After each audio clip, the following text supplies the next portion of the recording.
Hi there folks, welcome to RRTV's live coverage of the iRacingLeagues.com Oceanic GT series, coming to you live tonight from Okoyama.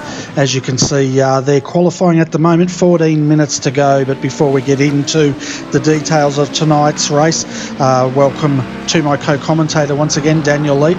Welcome, Daniel. We've got some GT3 action to call tonight. Yeah, good evening, Bernie. Good evening to all the viewers out there tuning in to watch us tonight.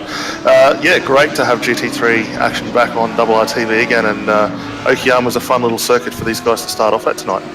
Yeah, it certainly is a fun little circuit, and let's have a bit of a look of how it's all going to work out here tonight. Well, let's look at the prizes. Let's start with that. So basically, the way it's working here is each of the drivers, they've paid to enter this series. All that money goes into $100 iRacing voucher, and how it works, they get tickets. And the more tickets you get, the more chances you've got of taking out the prize at the end. So basically the way it's working here, folks, if they start on the grid and complete 30 minutes of the race or 50% distance, they will be awarded one ticket. Fastest lap during the race also gets a ticket. Least amount of incident points, they will earn 2 tickets. And then the podium, first will get 3 tickets, second 2 tickets, third 1 ticket. If they complete the race, they also get a ticket, and if they take pole position, they get another ticket. So I like these sort of prizes because it means anyone can pretty much take out the prize at the end of the night. Yeah, definitely. It's a very open system. They also use a number random generator to help award that prize at the end of the series, and as you said, it gets drawn at the end of race 12, so pretty long time for the guys to be able to earn plenty of tickets, and at the end of it, obviously, yeah, $100 iRacing voucher, which is nothing to be sneezed at, especially get you a bit of new content, some tracks, and maybe a new car or two here and there. Yeah, and it very much reminds me of the Australian Online Supercar Championship and the Pagnin Imports Prize last season. It was very similar, and it became quite a successful campaign. So I'm sure this will work out just as well for this series. Yeah, definitely. It's a good way to do it. It's not just going to reward the overall champion. Obviously, everyone is in this to win it. So at the end of the day, it could be someone who finishes maybe 5th or 6th in the championship, takes out the prize, and not just the overall winner. That's exactly right, and the way they're pretty much going to race every week from here now up till the 21st of April. So every Saturday night we will be covering the series. Basically 60-minute races. We'll get into that in a moment. The only difference is round 11 for Le Mans will be a 3-hour enduro, and that's going to be very interesting to see how the guys cope with that sort of racing after a 60 minutes for the rest of the series. Yeah, definitely. It's a little bit different mindset too. Obviously, most guys are pretty familiar with now the standard Blancpain GT series, about 45-minute race. So 60-minute race shouldn't be too difficult for them. Obviously, they're going to have fuel and tyre strategies that are going to have to play into this one as well. But when you move into like Le Mans 3-hour enduro, you're thinking a lot more, especially on a 4-minute lap around that circuit. When do you come in? When do you take tyres? How do you do it? So it really opens the door for a lot of variety here. Yeah, it certainly does. And 10 minutes to go here, folks, in qualifying. Let's have a look at our top 10, and we'll see where your favourite driver sits. So at the moment, Matt Stratford, he's on provisional pole with the 1:25.182. And Matt tonight, he's driving a Mercedes.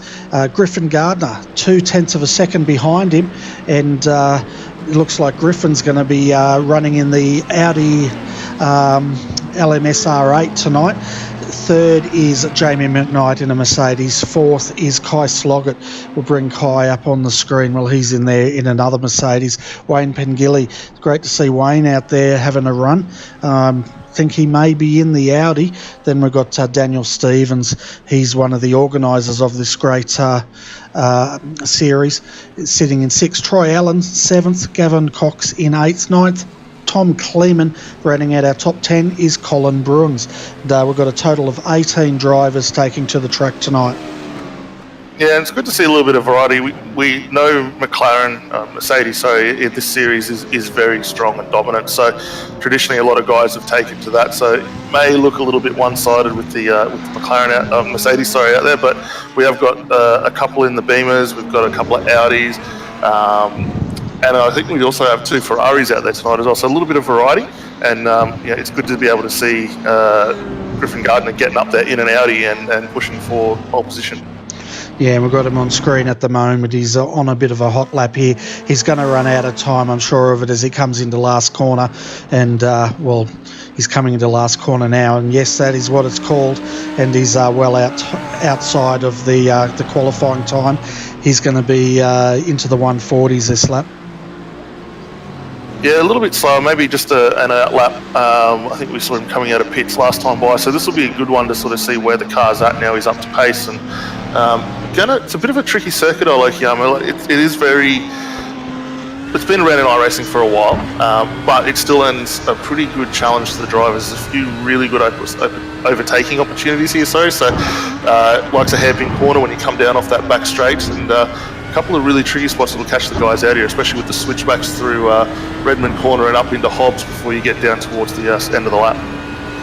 Yeah, and we're riding with him at the moment as he comes down into the hairpin corner up here and down into second gear, feeds it through there. Let's have a look at what his lap time is at the moment. He's in the 49.50s, just got it sideways there. That's going to cost him some time. Yeah, Audi's a bit of a tricky car to get set up. I was having a run around Interlagos in it last night, and it's not quite how I remember it. Needs a lot of work in the rear, and I think he's struggling just for a little bit of turn, especially in these tighter sections, to get the car to rotate through there. Yeah, and he's just back straight out of that now, and he's going to reset by the looks of it and have another run. So Griffin Gardner pushing it and just having trouble just trying to get that extra 0.3 of a second out of it. Doesn't sound like a lot, but it can be a country mile, and when you're this close in the competition standings. Yeah, definitely. And we're looking at the times that the guys have currently set so far, especially our top 5, 0.8 of a second, separating all those guys. First to last at the moment, we're looking at a bit over 4 seconds. So there's a few guys maybe struggling for a bit of track time, maybe a bit of setup work needs to be done, but it will sort of play out later on in the race, especially as the traffic starts coming through to where they get up to the back markers as well. Yeah, well, check out Jamie McKnight. He's 7/100ths of a second behind Griffin Gardner.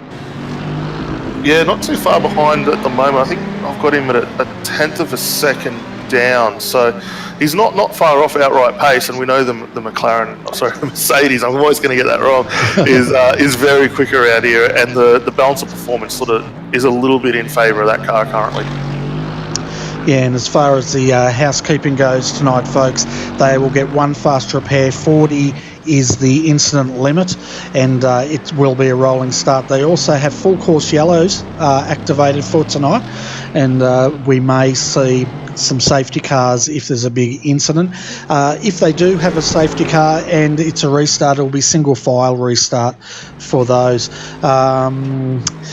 There's something else I meant to tell you, folks, but it's just dropped off my tongue. I'm sure it'll come back shortly.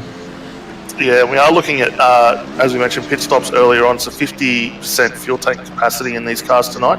And just seeing one of the viewers checking out how many we got in. We've currently got 19 entries in the circuit for the moment. 17 of those currently have set lap times in qualifying.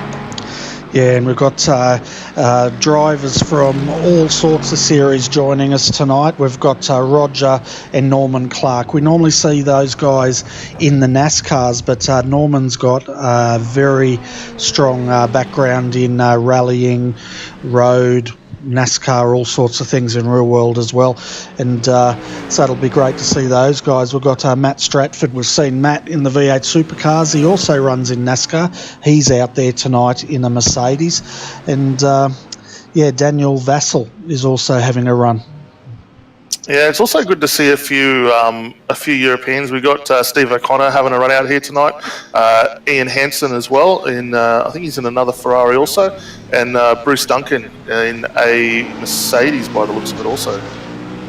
Yeah, so quite an eclectic group of drivers taking to this series. It's fantastic. And you might be wondering, folks, what is racingleagues.com? Well, they've been around for quite a while, and really they were founded in 2001 by Steve O'Connor, Bruce Duncan, and they started off before true online racing was around, using the Microprose GP3, and they basically raced offline, and then they had to send their files to the admins who ran it through a file checker for potential cheating and other issues, and then they compiled the results, and that's how it was done in the good old days.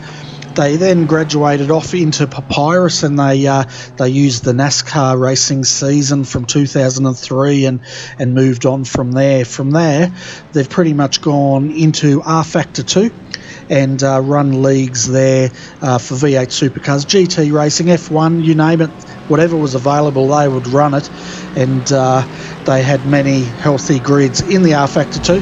They're now making their way onto the iRacing platform, and they're starting with this GT series. Now, this GT series, we're covering the Australian side of things. Every Thursday night, they will have the European version of this series running for the Europeans. That won't be on RRTV, unfortunately, because we'll be bringing you the ANSCAR action. Yeah, and it's a good way to sort of start out, especially with the European series runs all free iRacing tracks, so you don't really need any upfront cost other than maybe the purchase of a new car to get into it, which is really good. And again, all GT3, and includes the Porsche 911 GT3 Cup car, which is a lot of fun as well. When you talk about the Oceanic side, same cars, all GT3 with the exception of not including the Porsche in this one, but still a really good mix of circuits. Obviously, we start Okoyama, we've got Imola, Brands Hatch, Gilles Villeneuve circuit, Watkins Glen, Spa, Sebring, Mount Panorama. It's a real good variety of circuits that are really going to test these cars and the drivers to see how they go around there. Yeah, that's right. And the people behind this series, they're very, very experienced, and so I'm expecting this series to be very well run, and I'm sure it won't disappoint. The other thing that just came back on my tongue, remember I forgot that, rolling start here tonight, so that'll also be fun. Yeah, definitely. The guys are going to need to be sort of aware of what's going on into turn one, and especially through turn two. One is it can be a little sketchy, especially on the cold tyres. It is quite a long radius right-hander there, so the guys will want to get into single file as quick as possible and try and avoid any major spins or incidents there. Yeah, definitely, and we'll have a look at the weather now before the end of this session. So basically it's overcast, as you can see, pretty cool, 21 degrees Celsius out there, 70 degrees Fahrenheit. The track, they've basically been out there now running 40 minutes of practice, 20 minutes qualifying. The track will remain as is, as in it's not going to be cleaned. It started off at 0% usage tonight, and it'll progressively deteriorate as the night goes on. Yeah, that then plays into your strategy of your tyre setup and maybe it's slight tweak of spring and roll bar just to sort of set up for further on down into the race, especially once you have an hour of these cars running around. It's going to be a lot more rubber laid down, and your car's not going to perform anywhere near what you expected right at the beginning of this race. Exactly right, and that's as you said, that's going to be the setup that they go for, and how the driver adapts to that. We can see Jamie McKnight still out there, has not improved, and Matt Stratford, he's still on provisional pole with 18 seconds to go. One of the viewers said, depending on how many beers Matt Stratford's had, he's their pick for tonight. So that's interesting. Yeah, I reckon, regardless of the beer, I reckon Matt Stratford's a pretty safe bet for a win if he gets out and away from it. Keep an eye on Jamie McKnight. He'll push his way through. I think Griffin's going to have a little bit of trouble, especially in that Audi. If it's not quite there on setup, it's going to sort of monster the tyres and will slowly fall back off pace. So I wouldn't be surprised if we see those top three, especially vying for it right at the end of the race also. Yeah, I'm interested to see how. I know Jamie McKnight, we were saying in the AOSC, he's been getting quite a bit of training. He's one of the most improved V8 supercar drivers in the AOSC last season.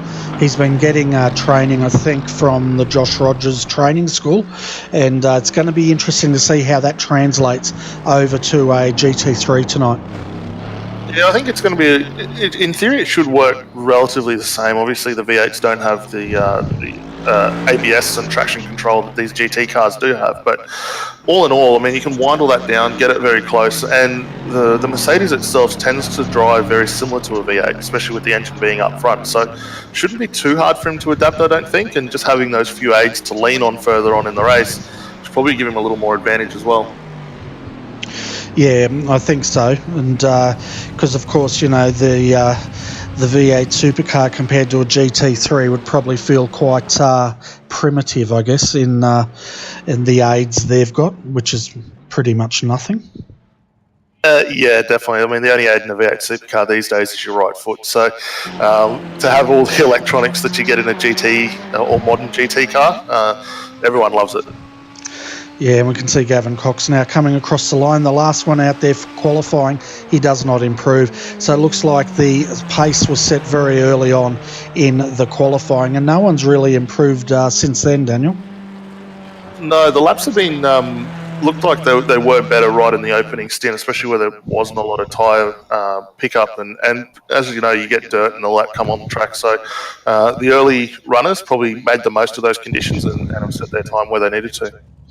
Yeah, we can see the safety car is out. The official, is that the Porsche? It looks like a Porsche to me. Could be wrong. Could be a rough. I think it's a Porsche. Let's go through. Yeah, they all look the same to me. Anyway, let's go through the grid before I get crucified for saying that.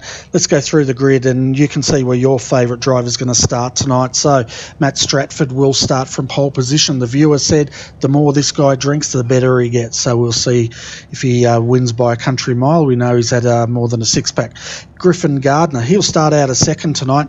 In the second row, Jamie McKnight, and he's got Kai Sloggett starting next to him in fourth. At a fifth, Wayne Pengilly and Daniel Stevens will be joining him on the third row out of six. At a seventh tonight is Gavin Cox, and then we have Troy Allen starting out of eighth. Tom Kleeman, he'll start out of ninth tonight, and he's joined on the grid by Blair Walton too in 10th. Colin Bruns starts in 11th, and Daniel Vassell rounds out our top 12. In 13th tonight we have Stephen O'Connor. Lining up next to him will be Ian Hansen. Roger Clark will be coming out of 15th tonight with Bruce Duncan right alongside him. Norman Clark was the last of our guys to settle a lap time in qualifying in 17th tonight. And the last two cars running out the grid will be Trevor Dixon and Luke Lukes. Fantastic. Well, you can see we're going to be under starters orders very shortly. The guys that have not made the grid at the moment is a 888 Trevor Dixon and Wayne Pengilly. Doesn't look like they're out there at the moment, so they'll have to start from pit lane. But as you can see, folks, they're starting now on their rollout half lap here, and we're going to be racing very, very shortly. As we said, 60-minute timed lap. Expect 4 stops tonight. They're running 50 litres of fuel in these cars. 1 fast repair, 40 incident limit is the go. So let's see how this goes. Yeah, definitely. We'll just await that rough to get out of the way, which it does now for us. And so Matt Stratford's got hold of the field here as they make their way through that final corner and get ready to start this race. Yeah, we can see Matt there on the inside, and the Audi will start on the outside. It's going to be interesting to see who wins this drag race, and I think the Mercedes might take it. But here we go, folks. It's a nice clean start here, but let's see how they negotiate turn 1, too wide through there. Looks like the field has got through cleanly. One of the Ferraris up the back there had a bit of a touch, but nothing to worry about at this point. Oh, there's contact though with the BMW, and they sort themselves out there. But at the front, we have Matt Stratford, he's leading, Griffin Gardner second, Jamie McKnight third, fourth is Kai Sloggett, and Daniel Stevens is trying to catch up in fifth position. Yeah, Kai got a good little start there. He nearly nailed the back of Griffin Gardner into turn one there, and that Ferrari we saw falling backwards was actually Gavin Cox, so he didn't get away very well at the start of this race either. We can see at the moment, looking from the back of Kai Sloggett and Daniel Stevens trying his luck. Now Daniel has lost about 3 car lengths on the infield. Didn't quite get off very well through there. No, it's a real tricky little section, that, because you've got to time your entrance through the start of the lefts on the double left-hander there, so very easy to lose the pace. But Griffin Gardner's really starting to get up on the back of Matt Stratford here and start applying a little bit of pressure. Yeah, he's starting to also get a gap back to Jamie McKnight as well in the other Mercedes, and it's going to be interesting as this race goes on to see how the Audi and the Mercedes perform over the hour. And of course these cars are used to running a lot longer than that, but we'll see how it shapes out. Yeah, definitely. I think Jamie's just probably going to play the smart game here, let the two in front just sort of start having a bit of a battle, and he'll work his way up to this one. I'll just jump back a little further to see what's creeping on down here. Looks like Tom Kleinman's getting into a good little battle here with Blair Walton for 9th and 10th at the moment. That's Audi and BMW, that little battle. Yeah, and I'll tell you what, that's oh, we've got contact. The number 4's around. That's Kai Sloggett. Yeah, I was just going to say that's not good for him. Was that his teammate that he made contact with, or did he just lose a tyre there? We're going to go through and have a look at that. There was another car on the infield, so we'll go through this replay, folks. We'll try and sort out exactly who's got into contact with who. Looks like it is... I think that's... yeah, let's have a look at this. Yeah, he's done it all by himself there. He's basically turned into Atwood Curve there, got the wiggle up and lost the back end. And then 97 out of sympathy is spun on the inside. That's one of the another Mercedes. Yeah, a little bit of an interesting one though. I think maybe a bit of a brake bias set up not quite right on that as he came in. Probably very hard on it there, and he's, like I say, he got that little wiggle up and just wasn't able to catch it and pull it back into line. But Daniel Vassal's car is looking very second-hand on the front in that pink Mercedes at the moment. Yeah, well, he's the one that we saw on the infield there, and yeah, he's got a big crumple. But look in the background there, one of the Ferraris is missing its whole bonnet. I'm trying to work out, that's Bruce Duncan, and looks like that car's had better days. Yeah, it looks like all the action's going off at the moment. There's another wreck here with we got Tom Kleeman, Blair Walton, and Troy Allen. So that's 3 cars involved in that one. I think Troy just got a bit wide and then cleaned up both Mercedes and the Audi and the BMW. Yeah, and we're just having a look at this incident with Bruce Duncan there, once again turning out of last corner. He's it's just snapped to the right and straight into the wall. Daniel Vassal nearly cleaned him up and had to take evasive action.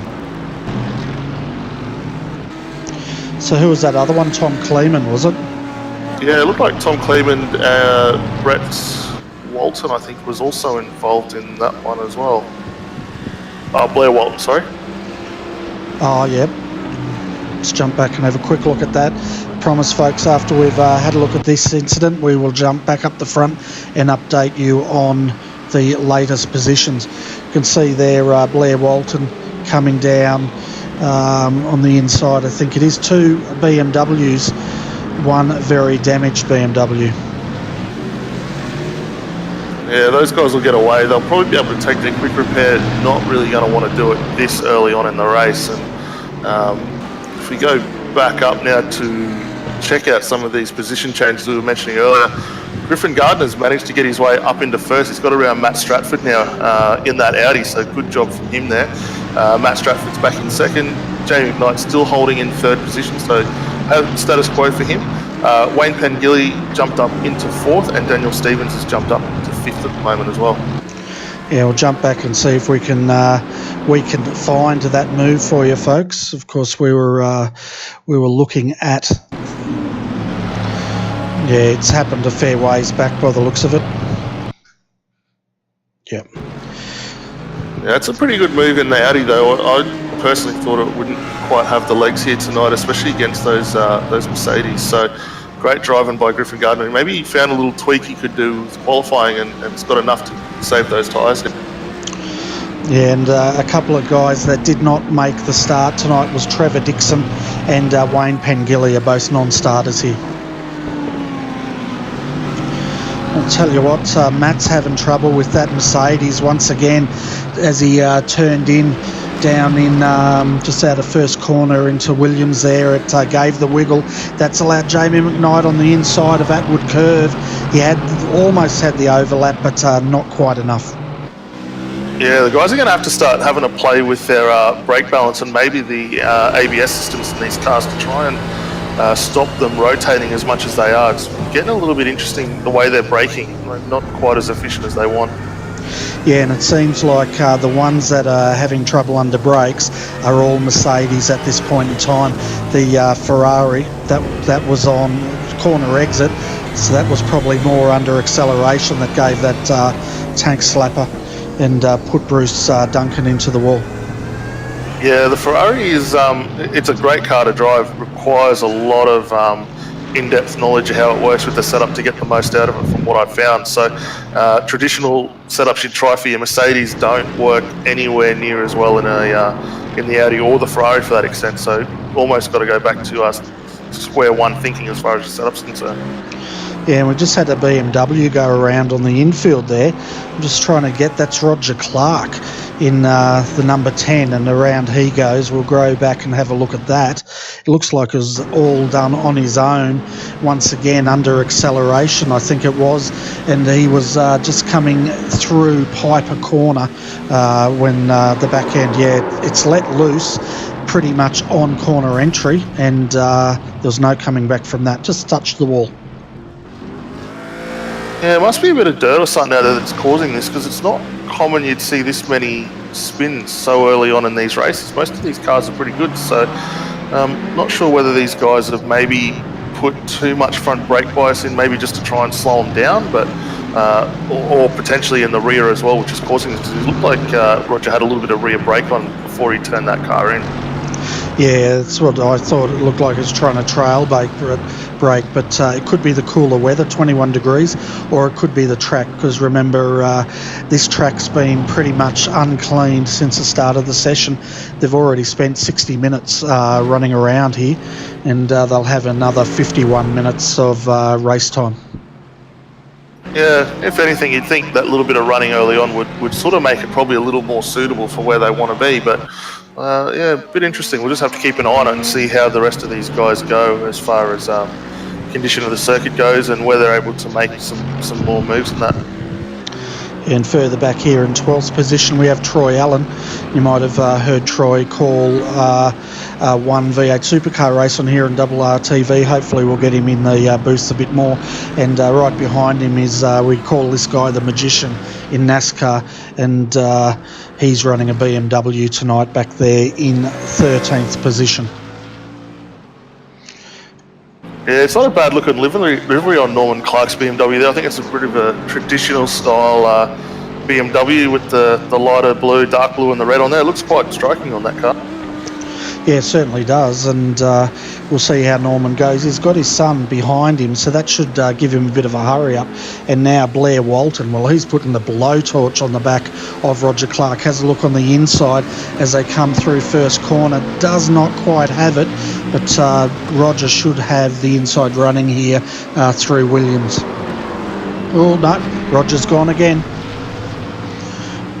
Yeah, I think he's maybe running very low on the rear wing at this point. There's no brakes on for that one, so something in that car setup's just not where he wants. But yeah, it's really starting to affect him against the other BMWs that are out there tonight. Yeah, it certainly is, and we'll have a look here at the front, because Matt Stratford's making his way. He's starting to close the gap once more, and that gap was 1.2 seconds. It's down to 0.4 of a second.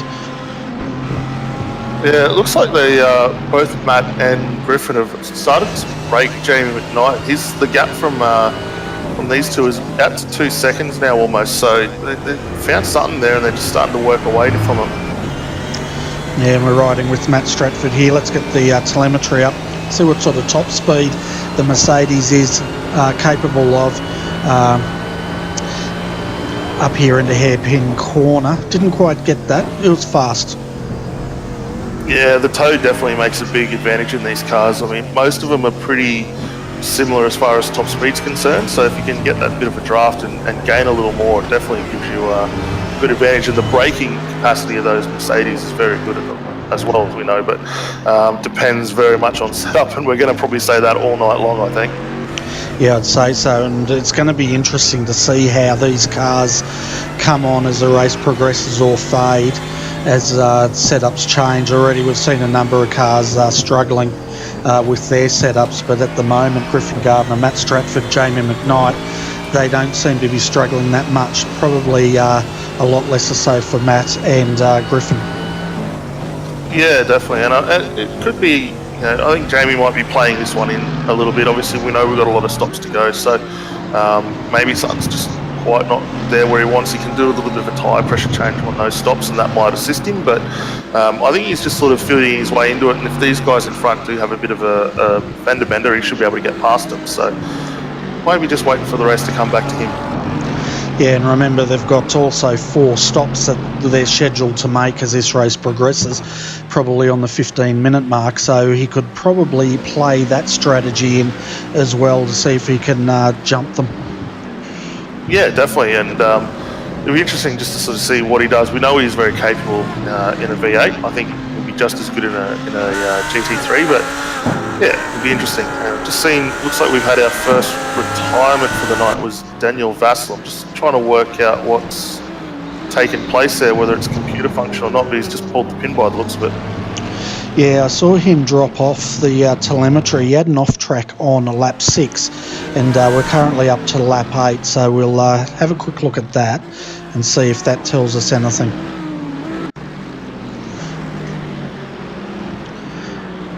So I'm just bringing this up here, and as he goes through first corner up towards Williams, might be able to tell us. Oh yeah, he's had the rear end's let loose once again and spun him around, and yeah, didn't get hit by anything. He's pretty much just parked it and got out. Yeah, you won't be too happy with that.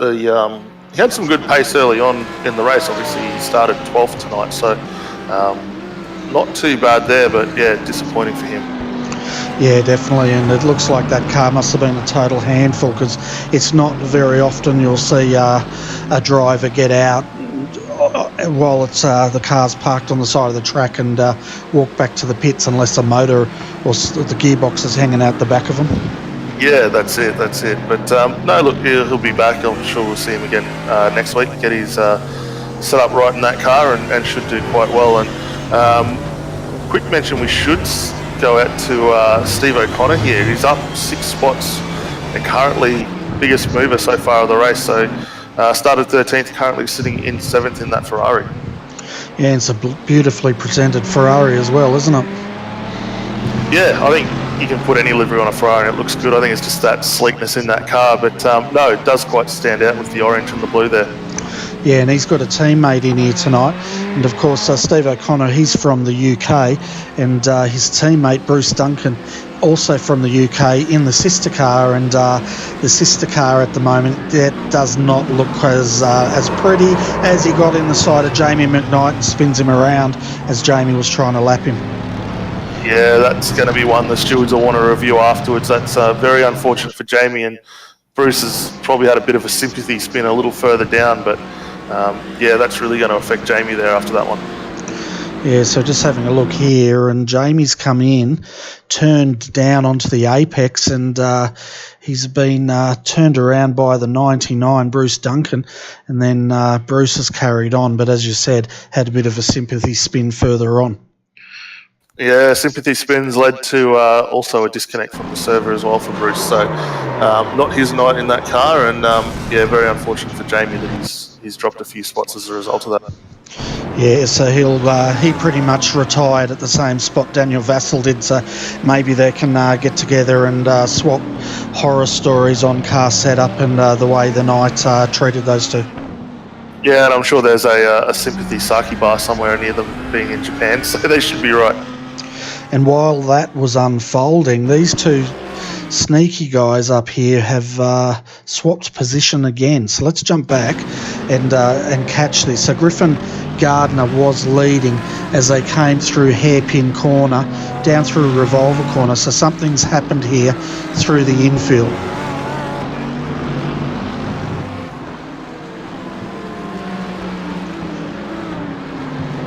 Oh, what it was Griffin Gardner on turn in, the back end gave a wiggle and he had to gather it up. That's given Matt Stratford the race lead back.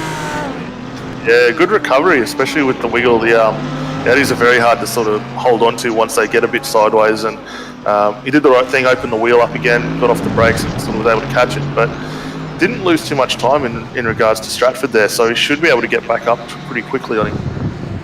Yeah, just pretty much put him offline there, and Matt Stratford went through and he'll recover. But I think we've seen tonight all marks of car have one way or another had that struggle with turn in and under brakes.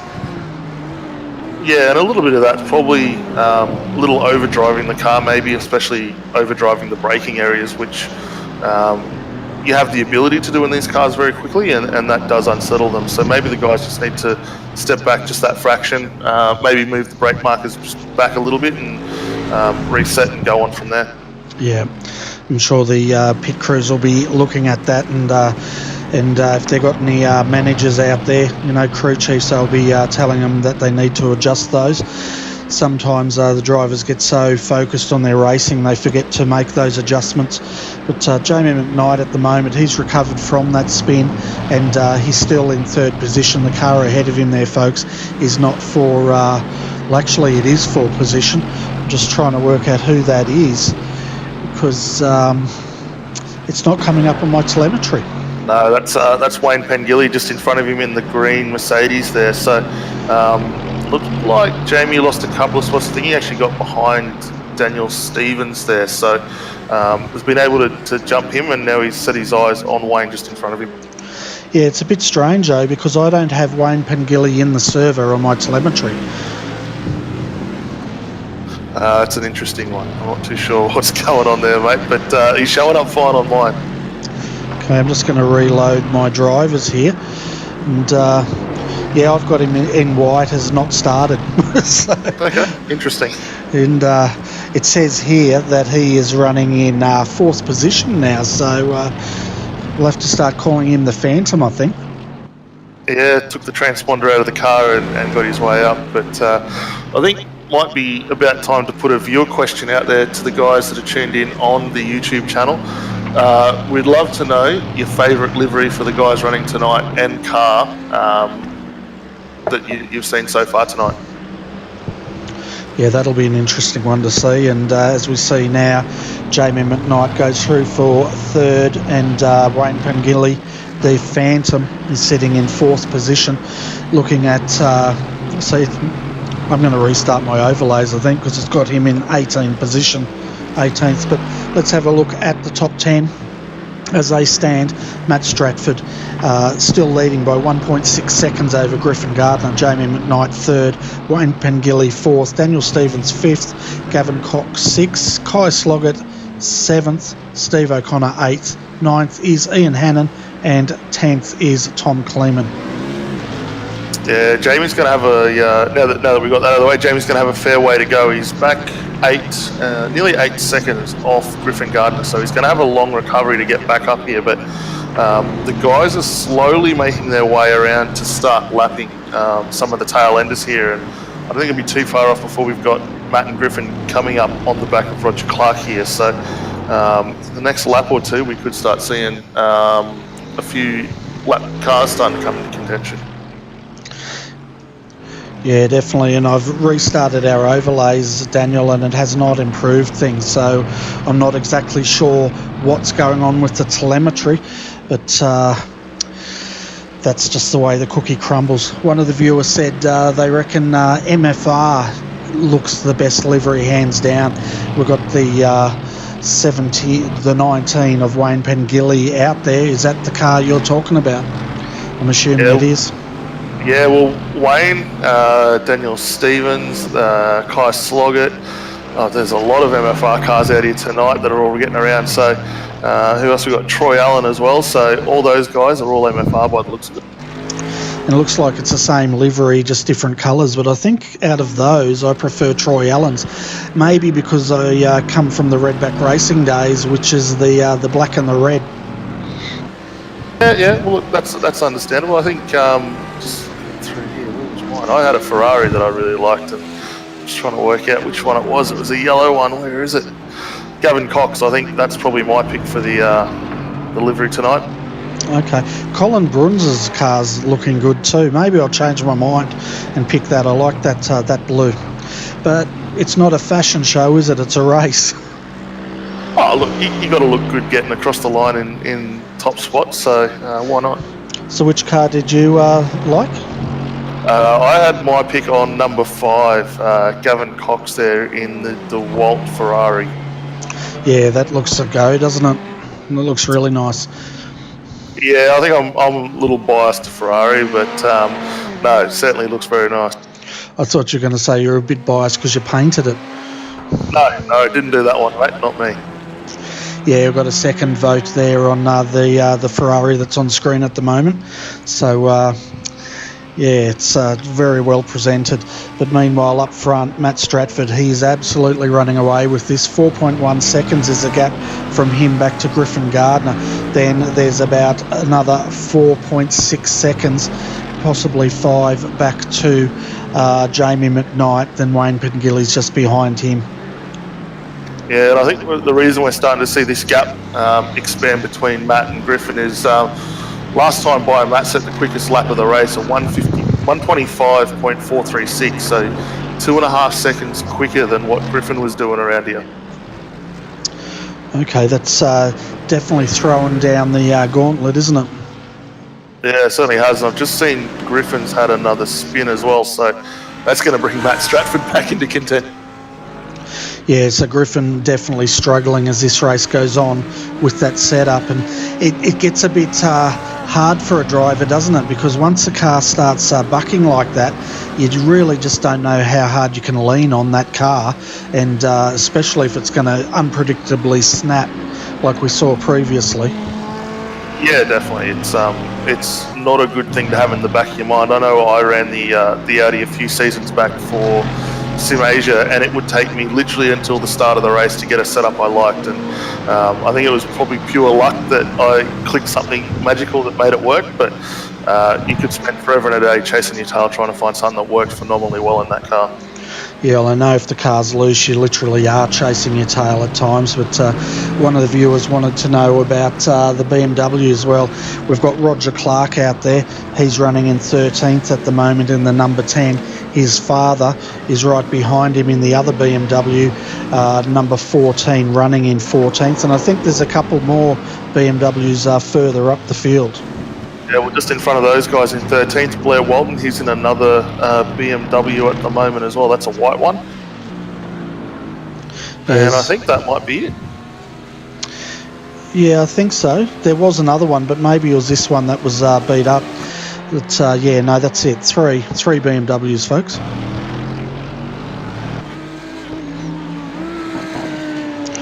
So remember also that these guys get one ticket for pole position.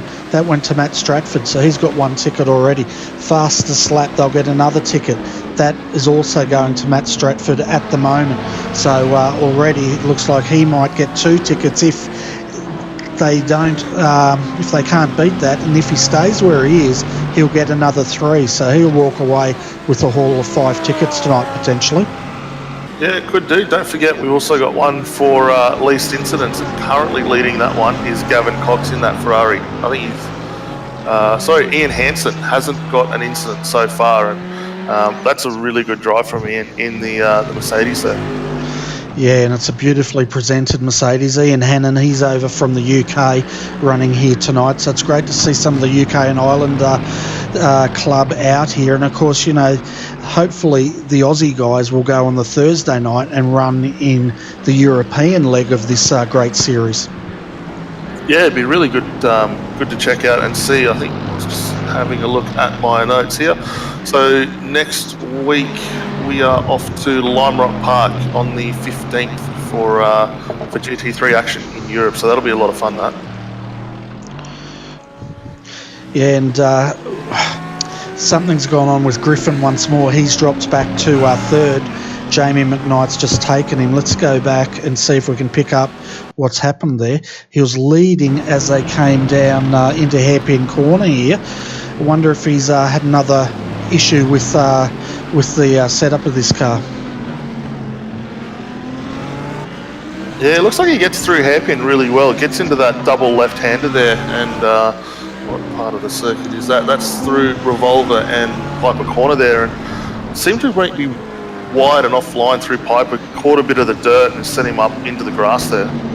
Yeah, and that set him up, so Jamie McKnight took the inside there and said thank you very much and moves up to second position. Yeah, but speak of it now, he's back right on the rear bumper, having a good look into hairpin here at the moment, and these guys are actually starting to come up on a little bit of lap traffic, and I think that is... Who have we got here? Roger Clark just in front of these guys at the moment in that black BMW.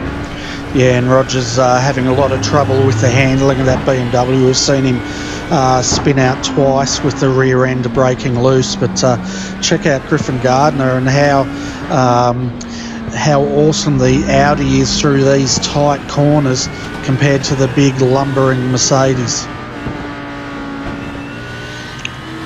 They're not really that big and lumbering, but they do definitely look at compared to an Audi.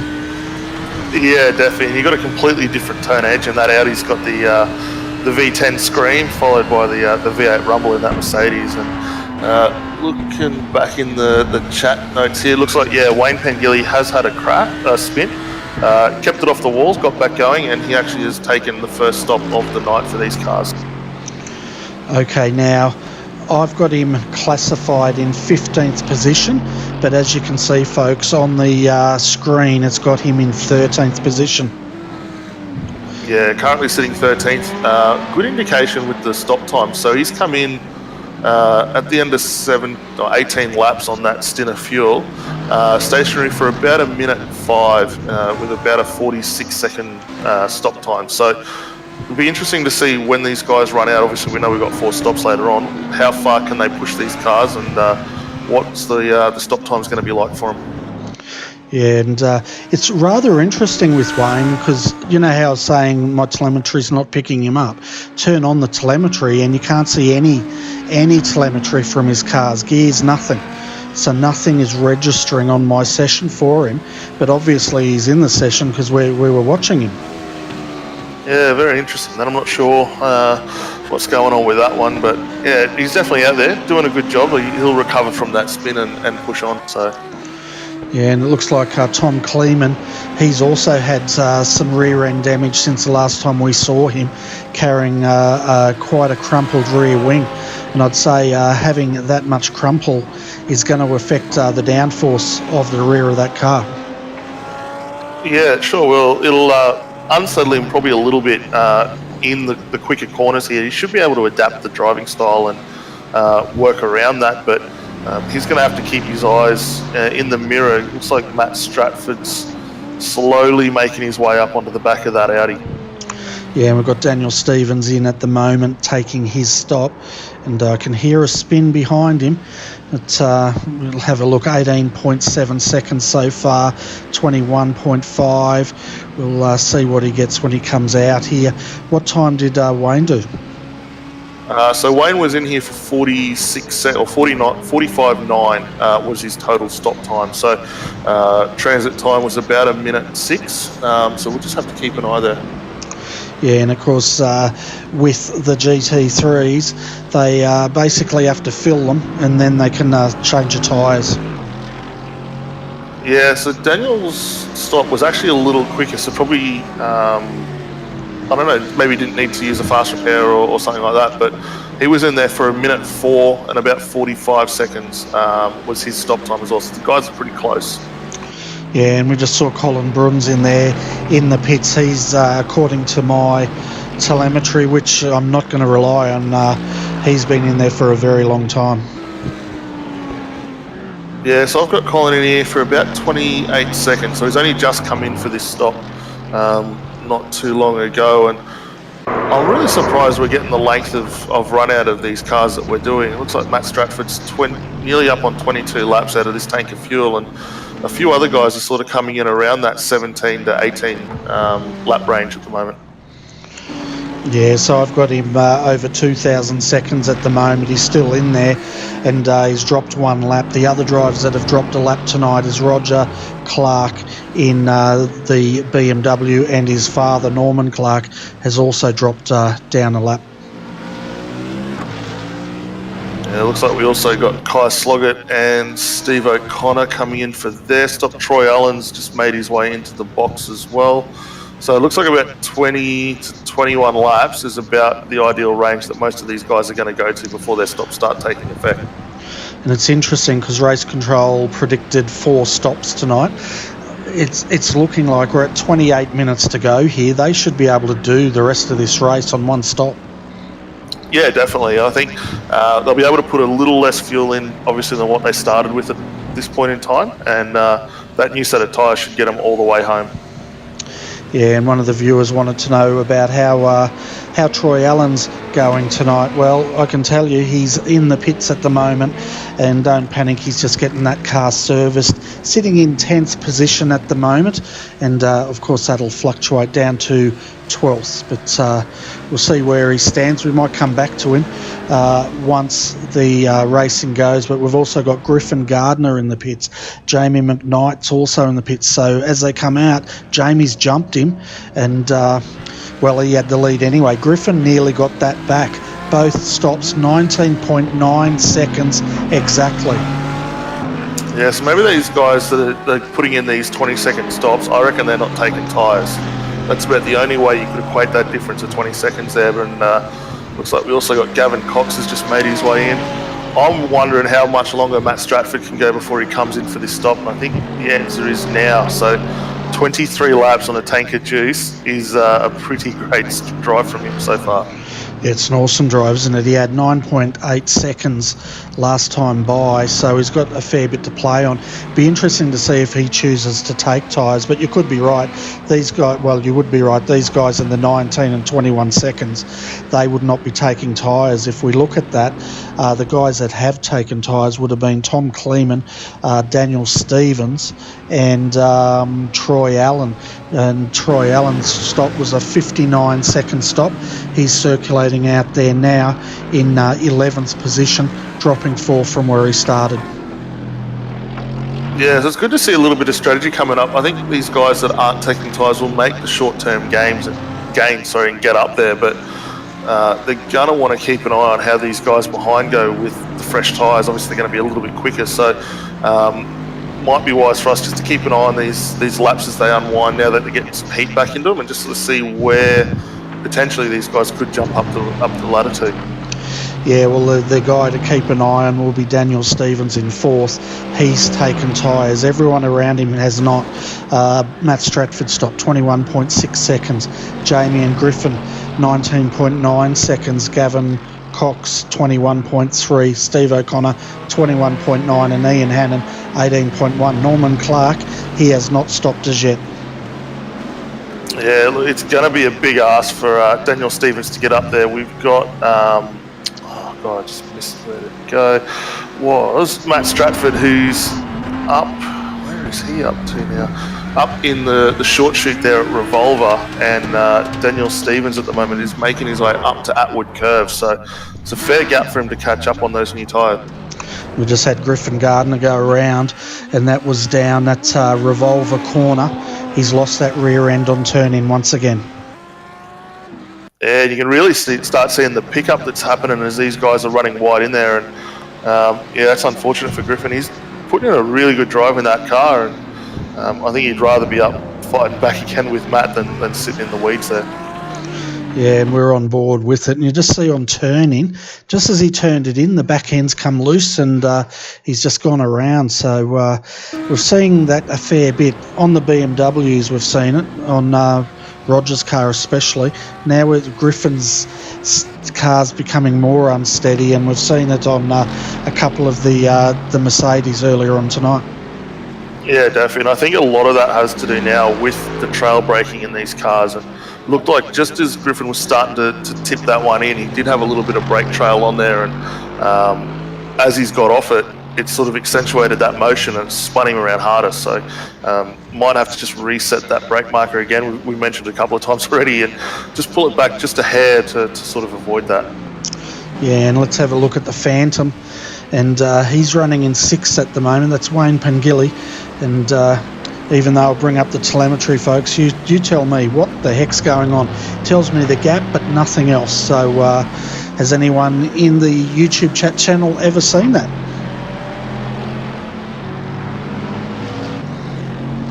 I reckon he's racing in ghost mode.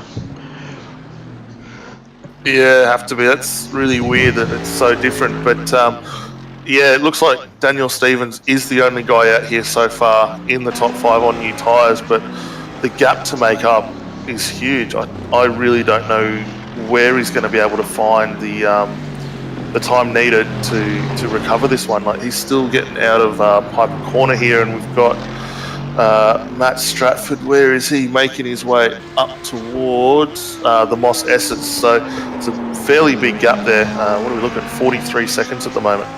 Yeah, 43 up to the lead. If he wants to catch up to Griffin Gardner, he's 29.7 seconds behind Griffin. Looking at the lap times, Griffin's last time was a 1:26.372. Daniel Stevens' time a 1:26.762. So the new tyres are not translating at the moment into any extra advantage. No, not at all. The lap times just really aren't where they need to be on that rubber to get him up. So I think the smart move at the moment has been take the fuel only and leave those tyres, which we weren't expecting that, especially around this circuit. It's a bit unfortunate. But yeah, he's going to need to start pulling out 2 to 3 seconds or at least a couple of seconds quicker than what Matt Stratford's going right now to get that gap down. Yeah, and I can't see that happening at the moment. Looking back at the other drivers that took tyres, Troy Allen, he took tyres. His time's 1:27.546. Fastest lap for him was a 1:26.873. Tom Kleeman, he also took tyres. His fastest lap, 1:27.366. His last lap, 1:27.615. And Roger Clark, last lap, 1:29.095. Fastest lap, 1:27.929. It looks like we've got Kai Sloggett now in the pits as well, and that's not a scheduled stop. No, he's now 5 laps down, so not a night to remember for him, and he'll want to look forward to next week and go on from there. But looks like at the moment best battle on track is currently for 5th and 6th, and that's Gavin Cox in that Ferrari with Wayne Pengilly, the Phantom, right up behind him with that Mercedes. Yeah, well, I don't think the way things are going, Gavin's going to see Wayne coming, and it'll be interesting. If we jump to gearbox cam, can we actually see through Wayne's car? No, he's actually there. Yeah, and the lap times between them are not too bad. Wayne was actually 4/10 quicker the last time by over Gavin, so that car's working quite nicely at the moment by the looks of it as well. And your telemetry's picking him up, isn't it? Yeah, I'm showing him in 6th. I've got, where are we? We're 55 seconds down off the lead, and about 1 and a bit seconds behind as far as the gap's concerned to Gavin. Let's see the Mercedes stretching its legs against the Ferrari.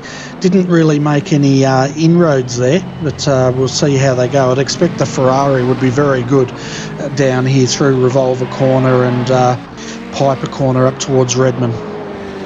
Yeah, it just looks like that Mercedes is just a little better again. It's making a lot more time up through the mid-corner there, and under brakes is really starting to monster him hard now. Yeah, well, we'll jump on with the Phantom here and just watch him stretch his legs in this big Mercedes as they come down through Mike Knight corner into last corner. We'll see what he can do here.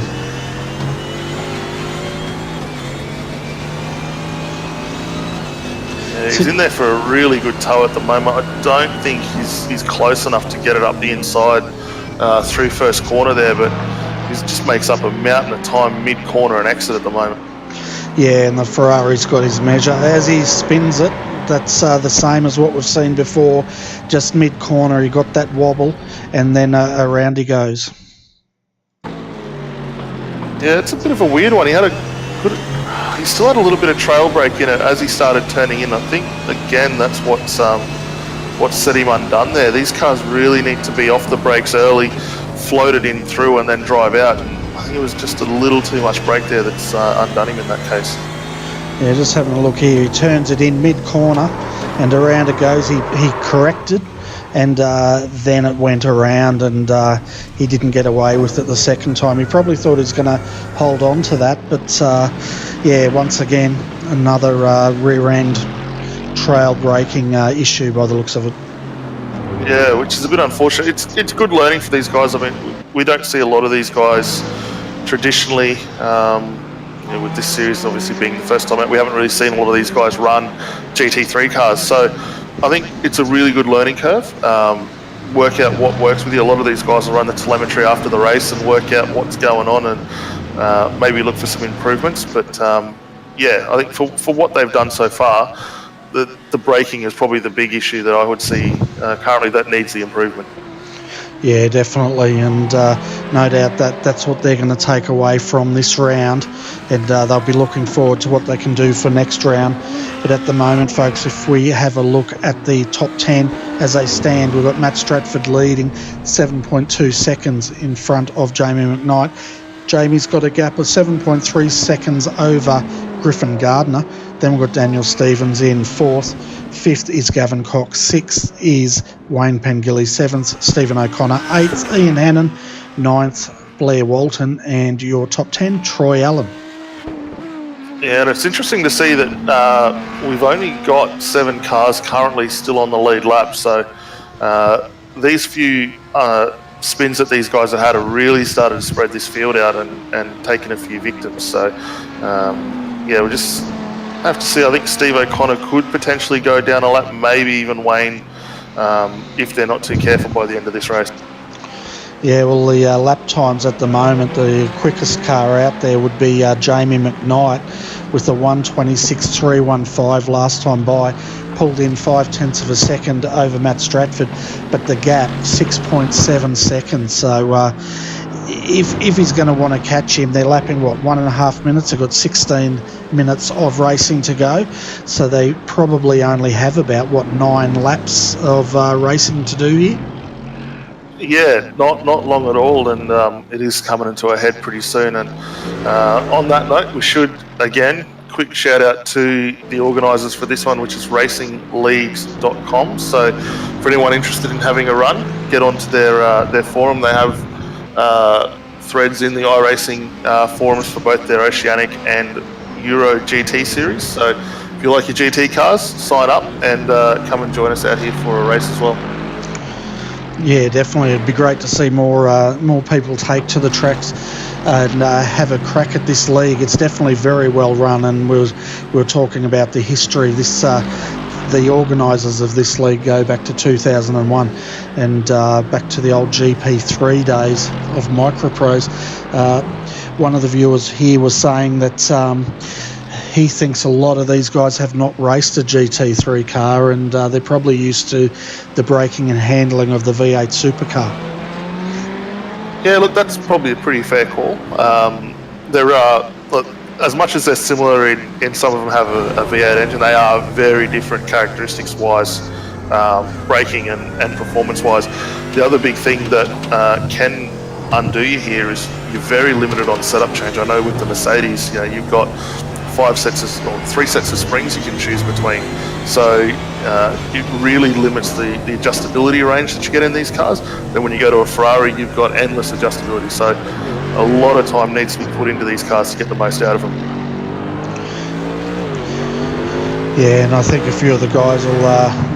we'll take that home and think about it tonight. But just saw Jamie McKnight there, 7.3 seconds is the gap, but he's doing a great job out here in second position, and he doesn't have any challenges because Griffin Gardner, he's now dropped down a good 18 seconds behind Jamie McKnight.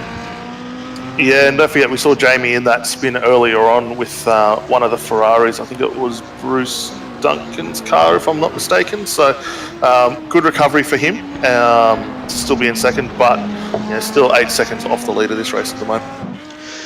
Yeah, and I think just about all of them have had a lose. I'm not sure if Matt Stratford has. I think he did earlier on in the evening, didn't he? Yeah, I think he might have had a little wiggle at one point there, but it is, like I say, it's a very low track temperature, which is harder to probably get the most out of it. The rubber's not really going to want to cooperate as often, but even the best of them can have a bit of a lose and still get up there. Yeah, we just heard from MFR here, Wayne Pengilly's starting to have hardware issues. Basically, it's saying that he's getting glitching as he goes through the corners. You could just hear there the misfire, which is probably what they're alluding to. So let's hope his hardware holds up for the next 13 minutes of this race. Yeah, it's not something you want. I mean, I've had a little bit of issue tonight and lost the race, but it can creep in, and it seems to happen a little more often now. So it adds a spice of life to the race. Everyone doesn't want it, but it is something that could be quite interesting. Yeah, and it's like we say it just about every round, don't we, that like real world racing, you get these bugs that come out. In sim racing, it's in the form of either computer, internet, or the hardware glitching out on you. Yeah, definitely. And I mean, it could be interesting, some of the viewers. I mean, it'd be interesting to see what's their craziest hardware issue they've ever had. I think mine was a Spa 24-hour race, had to do a complete wheel pull apart and rebuild in between stints. That was interesting. Yeah, I think the most bizarre one I saw was Reece Gardner was in an enduro I was calling, and he hit the wall, and turned out his steering wheel had fallen off. Oh God! Wow, that's an interesting one. Yeah, he wasn't very impressed. I think it come off the desk, or the screws came out and it fell off or something or other. Oh no, couldn't think of anything worse. Yeah, that's pretty up there. I think I had mine pulled apart chasing circuit boards inside it at one point. That was the worst I ever got between a stint in a Spa race. Yeah, I guess that's the equivalent of getting under the car with your spanners, or getting in there and trying to work out what the hell's going on with the electrics. Yeah, pretty much. I had teammates jumped in. I'm sitting here with about a mountain of screwdrivers trying to get a wheel off and plug in the circuit boards and Stanley knives to cut the glue and stuff out of it. It was terrible. Oh my goodness. Yeah, that would have been trying. Yeah, especially at 8 o'clock in the morning. Not something you want to have to undertake so early on. No, but at least you're getting the authentic experience of an enduro. Yeah, true. You know, it gives you something to tell your grandkids. Yeah, it does. It does indeed, and it makes it more fun. Yeah, definitely. And the last car on the lead lap at the moment, I could be wrong here, is Gavin Cox, but let me guess, the Phantom will be the last one on the lead lap. Yes, he is, as he appears on cue behind Gavin here. Yeah, the Phantom. I think we should dub him that. I think that's going to stick for a while now.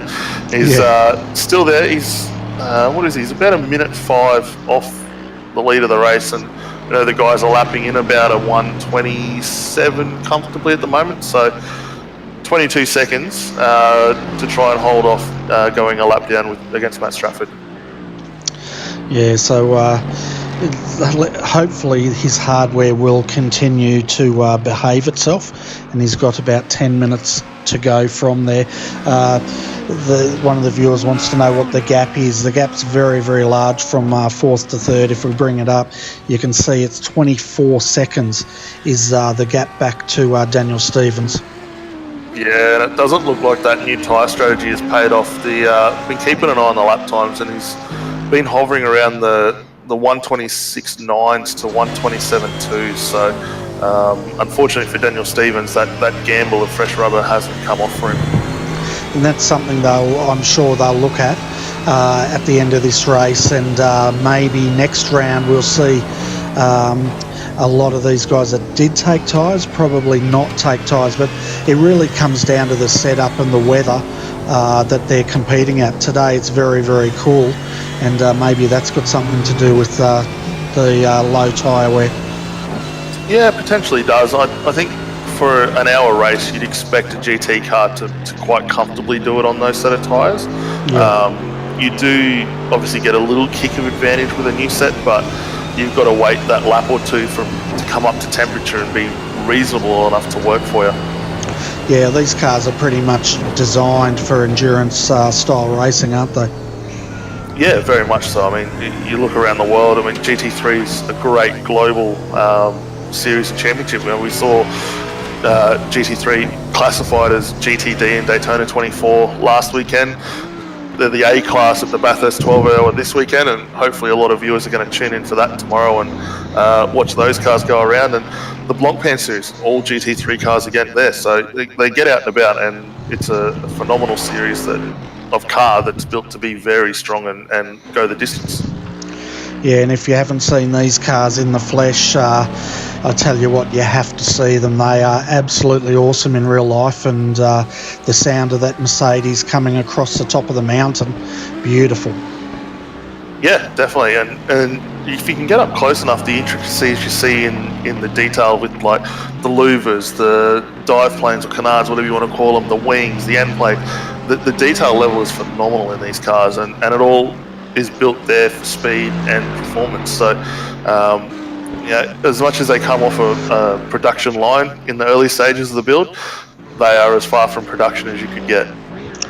Yeah, and that's what I liked last year at the Bathurst 12 hour. You could actually walk behind the pits. A lot of the teams would have everything open and you could see these cars, and they had one of these Mercedes parked out the back as like a show car, one of these racing show cars. I was absolutely amazed when you look inside these things and see the technology these big teams employ, and also the size of it. On iRacing, I say it's a big lumbering car. See it in the flesh, it is big compared to a GT3, but it's not as big as a V8 supercar by any means. No, not at all, and they are built to pretty tight confines. I mean, the electronic detail that's in these now is amazing. So it takes a lot to get the most out of these cars. As far as a driving standpoint goes, it also takes a lot engineering-wise to get the most out of them as well. Yeah, definitely. Very sophisticated cars, and you can see Jamie now, he's 6.8 seconds down from the leader, which is Matt Stratford. Looking at the times, Matt just set a 1:26 flat last lap by. Yeah, that's a good lap. That was just short of 9/10 quicker than Jamie McKnight on that time by, so not too bad. I've just seen a flash up here. Gavin Cox, currently sitting 5th in that Ferrari, just put through the best lap of the race for himself, personal best there in a 1:26.68. So still finding a bit of pace later on in this race. Yeah, let's jump on board with Gavin. We haven't done that yet. Listen to the sound of the Ferrari. Also listen to all the wind noise of the Ferrari. Yeah, it's a great sounding ride, this one. Yeah, it's beautiful, and they've got the monitor up there so you can see behind him.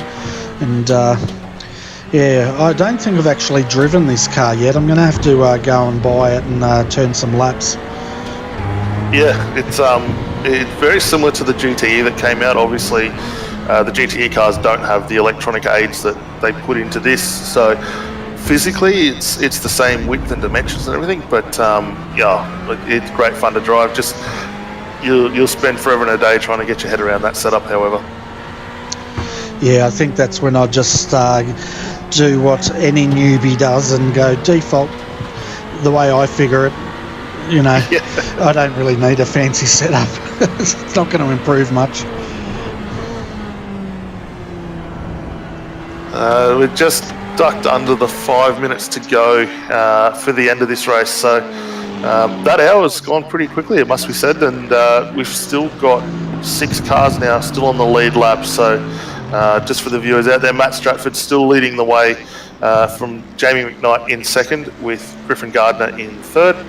Daniel Stevens is fourth currently, with Gavin Cox on the Ferrari, who we just saw a moment ago, in fifth. Wayne Pengilly in sixth spot and the last car on the lead lap. Stuart O'Connor is in seventh, Ian Hannon in eighth, Blair Walton in ninth currently, and Troy Allen still circulating in 10th. Yeah, and if you like what you see on this broadcast, folks, give us a thumbs up. It does help us a lot. And if you know anyone who likes sim racing, let them know about what we do here, and maybe they might enjoy watching our broadcasts as well. And of course, if you don't like our broadcasts, by all means give us a thumbs down, but also let us know what it is you don't like about it. We're not precious here. We just like feedback so we can improve it and make it a better experience for all our viewers. Yeah, definitely, and it's great to get the viewer feedback. We don't take it to heart. We use it for improvement, and it's great to get that sort of engagement between the two. And just in regards to the handling versus the Merc, I think it's a hard one. That Merc, very front heavy, loves to understeer, and you really got to play around with that ride height and wing. The Ferrari will try and kill you at a minute's notice in that prancing horse, so you got to play a lot with it. I've spent countless hours driving the thing and still can't get it where I want, and I think the biggest tip I found was going completely off out of the norm on the rear springs and damper settings, which for whatever reason improved the heck out of that car. So it's a lot of trial and error between those two, especially even that Audi. The Audi is another one. You blink or don't treat it right, she'll put you into a wall very hard. So every car has its own different characteristic that you've got to get your head around, and you can only do it by seat time. Yeah, and I'd say the Ferrari, its symbol is a prancing horse, isn't it? But it's probably more like a stallion, and you know what stallions like to do if you jump on the back of them and you're not very confident in how you ride them. You're not going to break that one anytime soon at all. Yeah, exactly. So, but I'll tell you what, Gavin's car still looks the part, doesn't it? Beautifully straight so far, touch wood, and still circulating. But check out the dirt that's building up around this circuit, especially just through Williams up to Moss S's there. There's a lot of dirt coming on. Yeah, that and the section through Revolver there, that probably the two worst parts to pick up on this circuit. It really funnels down to a single lane, so if you're caught out wide, you're going for a trip either left or right side in the fence there. But it's a good thing that iRacing done of add that dirt, but I think sometimes they maybe go a little too far and it throws a bit too much up. You can never go too far with dirt. Well, that's coming from a dirt fanatic, so I don't know. All I want to see now is I want the back straight with a dirt, and I want a big hump in the middle of it. Well, I want the track to have a big hump in the middle of it. Well, that's rallycross. They've given you that. Yeah, but I want to do it in a GT3. You can do that. I took a Ferrari, one of the old Williams F1s out, just for the sheer stupidity of it, and I launched it. It doesn't land very well, but it gets airborne quite well. Okay. Well, I have taken the Skip Barber for a run around a speedway. Maybe I'll try that on rallycross. Yeah, give it a shot, mate. The MX-5 would do you well, I think. Yeah, but you've done it in a Formula One. Yeah, had a shot. It's not recommended at all. Have you tried a Formula One on speedway? Yes. And no good? Nah, blew the engine. Revved it out too far. Okay. And what's the latest news on Formula One Real World? Are they bringing this Halo thing in? Yeah, we've got Halo coming in. Grid Girls are gone. That's a sad day for everyone. I think they're also looking at Formula E to put a Halo on those cars as well. I don't know. I think it's taken a lot away from the sport now. Yeah, it'll be interesting. I guess the only reason they stuck the halo on is because a lot of people felt if they close the cockpit in, it's no longer open-wheeler racing. And we'll see. But we're on the last lap here. We're with our race leader, Matt Stratford. And he's been absolutely dominant here. He's led 33 laps out of 41. The other 8 goes to Griffin Gardner, who's sitting back there in 3rd position at the moment. Yeah, phenomenal job by Matt. Had a few incidents along the way. It must be, so I think he's up to 8 now currently. So still well inside the race limit. But yeah, look, can't fault him. Driven extremely well. The 7-second gap that he's got over his teammate Jamie McKnight's nothing to be sneezed at. And yeah, he's done everything right. Certainly has, and he's not only going to have a good points haul here, he's going to walk away with 5 tickets towards that prize of $100 New Zealand in iRacing credits. But well done to him. See Jamie McKnight in the background here flashing his lights, very happy with his drive. In the WP concreting, Mercedes comes home in 2nd. Next across the line will be Griffin Gardner in the Audi R8 here. Another good drive, but I think he needs to look at the handling of that car. Yeah, definitely. He'll be happy with the 3rd. It's good to see something other than a Mercedes up on the top 3 steps. So not too bad from him. We've got Daniel Stevens in the, I think that's the MFR Mercedes coming home in 4th tonight. Car looks pretty straight. The green doesn't look too bad on that. So good drive from him there. He's got up a couple of spots, started 6th tonight, which is not too bad at all. And we've got Gavin Cox coming in here in the first of our Ferraris in 5th place. So up 2 spots also from 7th to 5th. So good drive from him. Yeah, we heard a few cars are having trouble with fuel getting home. Have a look at the Phantom. Well, I can't even see the Phantom now, so it looks like he has retired from this race, unless you can see him. I saw him park it in a sand trap, so I think he's either run out of fuel or actually went down a lap. Okay, so I've got him here. We'll have a look at this replay. Yeah, he's run out of fuel. Yeah, he's run out of fuel on the last lap. Yeah, so that's interesting because he had a long stop. He also took tyres, so I'm really surprised he's come up that short on fuel after that. Well, his sister car also has run out of fuel, and that is the red MFR entry had run out just ahead of him. So both MFR cars there running out of fuel on the last lap, and looks like Wayne's not going to finish the race. No, and that red one you were talking about, that's Troy Allen, and I don't think he's going to get enough on this downhill section to coast that across the line. But yeah, interesting to see those 2 cars full service and still come up short on fuel. Yeah, we'll see if Stratty gives him a bit of a push across the line, just like in cars. I guess it doesn't happen in real life, does it? No. Stratty's gone around him. He's still, trying to get that downhill run, but I don't think it's going to be enough for him. And it's just not going to be steep enough when he gets on that straight. I think he's done enough to get there, just not by much, and watch him come across the line while Matt Stratford chucks a celebratory donut there on the start-finish line.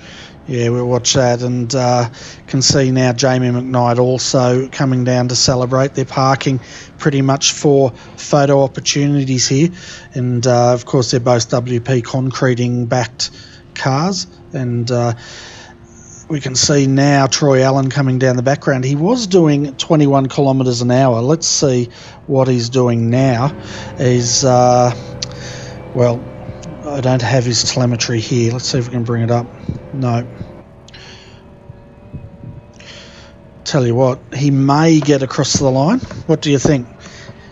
I think there's probably enough to just get it there. I don't think he needed to. He was already 2 laps down at that point, so it would have called him through anyhow. But yeah, still crossed the line. Yeah, he's getting there. And Strady's getting out of his way to celebrate. But, yeah, I'm watching the replay, of course. But does he get across the line or does he not? Yeah, I think he's going to get cleaned up. That's what's going to happen. He's trying to finish the race. Sorry. Poor Matt Stratford celebrating. Yeah, he got across the line. That's the last thing you need when you're trying to get it across the line, isn't it? Yeah, that's it. No, but look, well done to Matt Stratford, Jamie McKnight, and Griffin Gardner.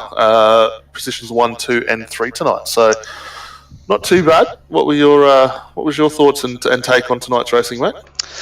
My thoughts and taking home was there's a bit of setup issues in these cars that the guys are going to have to get their head around and dial out for the next round. The other one was that basically tyres, there wasn't an advantage taking tyres on at the halfway mark. So I think we'll see a lot of guys rethink that strategy for next round as well. Yeah, definitely. I think that's probably the big one that I saw out there tonight as well. I think it's kind of hard when you're going up on a track that's not, say, run on the official iRacing service. So you're doing a lot of competitive testing, not on the main servers, which is a bit hard. But yeah, as we said earlier, any lap times you can get in these cars greatly improve your chances of getting a good result at the end of it. Yeah, definitely. And before we go to interviews, folks, let's go through the final positions here so you can see where your favourite driver finished. We'll also find out who the biggest mover was. So Matt Stratford, he wins. He takes a haul of 5 tickets for tonight's effort towards that grand prize. Jamie McKnight, he comes home in second. Third is Griffin Gardner, so that's your podium. Looking further down, we've got Daniel Stevens classified in fourth. Fifth, the first of the Ferraris, is Gavin Cox. Sixth, it was Wayne Pengilly. Then we had Steve O'Connor from UK, the first of the UK boys, home in seventh. He did a pretty good job there. He gained 6 positions by the end of the night. Blair Walton, he's finished in 8th position. Ian Hannon is classified 9th. And rounding out your top 10 is Tom Kleeman. Coming home in 11th tonight, we had Troy Owen, who we saw just crossing the line in that MFR car there. Roger Clark come home in 12th, Norman Clark in 13th tonight. And then our retirements, we had Kai Sloggett, Colin Bruns, Bruce Duncan, Daniel Vassell, who was the first of the retirements tonight. And our non-starters were Trevor Dixon and Luke Lukes. Yeah, and then the biggest mover, as we were saying, that goes to Steve O'Connor from the UK. Up 6 positions. He just pipped Ian Hannon, also from the UK. That was up 5 positions by the end of the night. Yeah, really good drive from Steve. Was in pretty good contention too, also to pick up the lowest incident point ticket, which I think they're probably going to have to split tonight between Gavin Cox, I think it is, yep, Gavin Cox and Ian Hannon. Both of those only got 1 incident point marked against them. Yeah, well, let's get to our interviews. We've got, who we got down there? We've got Daniel Vassell, Griffin Gardner, Jamie Mack, and I'm not sure who that last one is. Who do you reckon that one is? Couldn't tell you. Should we bring him up first? Yeah, let's get him up. Let's get him up here. Okay. Actually, I can't drag him up. I don't know how we're going to do these interviews because we're in another server tonight, folks, and I don't have admin access to actually bring people into our comms box. So do you reckon we go into the green room and we just talk to each one individually? I think that's probably going to be the best way we can do this tonight. Okay, let's invade the green room. No worries. Hi guys, sorry about this. We've decided we're going to bring the comms box to you because we can't bring you to the comms box. So we're going to go through each driver's interview one by one. The good news is, folks, you can hear what each other's saying, and the bad news is, depends what they say. But the first person we'd like to speak to is VX Animal. Who are we speaking to here? That's me, Troy. Troy Allen. The man that limped across the line. Yes, that's me. That's me. I was tossing up early on in the pit stop whether I took the extra 4 litres. Obviously, hindsight says yes. Yeah, it's interesting because Wayne Pengilly ran out about the same point as you did, and we saw both of the MFR cars struggling. The question I've got for you, though, coming down the finish line there when Stratty's there doing his donuts, what was going through your mind? Because you had no fuel, you're trying to cross the line, and it was like a moving chicane for you. Yeah, it was actually. I'm thinking he's blocking me line. I'm trying to get across, so I'm just going to the wall because I'm hoping that he's staying away from the wall. Oh, if I had known that, I would have blocked you. Well, when you came up behind him, I was expecting you to do the old cars move and actually push him, but nah, you just went around and started doing donuts in front of him. Nah, I didn't want to dent my car. Fair enough. But, Daniel, do you have any other questions for Troy tonight? No, look, not probably the best result, Troy. Must be said, coming home in 11th tonight. How did you find, obviously, an hour stint in these cars? Took tyres. How did you find it? Right move, maybe, or next time, look, no tyres? On the pit stop, I actually made a mistake and missed the entrance and cut in late from not actually thinking to practice the pit entrance, so I actually held for a 15-second stop. I think tyres was the right choice. Without that penalty, I probably would be a lot further up and probably a bit more adjustment. This is only the second or third time I've driven these cars, so just still getting a grip on them. I think with some more time behind the wheel, more solid results, definitely promising for this car and this team. Yeah, excellent. Well, I think that's about all I've got, Bernie. Yeah, so before we let you go, Troy, sponsors, do you want to give a shout out to them? Yeah, always. We've always got to thank our sponsors here, WP Concreting, West End Mazda, Auto Kings, MFR. Without these guys, we can't do what we do. And a massive shout out to Dan Stevens for his paintwork tonight, last minute, and the last minute tune he threw at me. Fantastic. Well, well done. We'll see you next round, and we'll see what you bring to the table for that one. Hopefully, you'll put enough fuel in it. Yeah, once bitten, twice shy. Yeah, no worries. Well, thanks, Troy. Thanks for popping up or coming in for a chat. No, thank you. Thank you for the job you guys do, and thanks to racingleagues.com for this amazing series so far. Yeah, no worries. And let's go to our next interview. We'll start reverse on the podium, and we'll go to Griffin Gardner. Did you want to start, Daniel? Yeah, g'day, Griffin. Welcome to RRTV's call, mate. Give us a bit of a rundown. How'd you find the Audi out there tonight? Looked like you guys were punching well above the rate with the Mercedes out there. Yeah, it was a bit sketchy most of the race. I knew she was going to be good out of the box, and at start she was quick and got past Struddy. Obviously, I made a few mistakes during the night and put me a lot further back than I would have wanted, but both Jamie and Matt drove really good races tonight. Yeah, and how did you find, obviously, with the setup, were you sort of aiming more drive at the start of the race to sort of get up there, or had you sort of set it up to sort of come in a little further down in the race? I haven't really tuned setup. I really just VRS'd it tonight, but I knew the Audis are normally really good at the start on tyres, but I knew she was going to struggle at the end, and it became really oversteery at the end, and I had a few lazy spins around the track. So yeah, lack of setup work really cost me tonight. No worries. Well, I'll pass you over to Bernie. I'm sure he's got a couple of questions as well, mate. But yeah, congratulations on third position tonight. Yeah, thanks. Yeah, my questions are really getting back to that setup. It looked like as this race progressed, the Audi became more of a handful. What do you put that down to? Was that, yeah, you can tell us.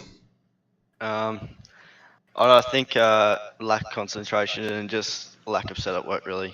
The Audi is known for that really loose back end, and I really hope the VOP helps improve that, because this car is lovely to drive, and yeah, just lack of setup, really. Yeah, so I guess have you worked out what you can do for the Audi for next round setup wise? yeah, I think a bit of suspension work will do the trick with that thing. Fantastic. Well, it looked like you had the pace earlier on. You were definitely lapping with Stratty there and Jamie, but it just looked like as the race went on, the Audi just started to get a bit of a handful for you. But third position, nothing to sneeze at. Awesome drive. Before we let you go, did you want to give a shout out to your sponsors? Obviously, the team, Western Mazda, they've been doing good, helping me out. WP Concreting, the guys at racingleagues.com for the event, and you guys at RRTV for the broadcast. Fantastic.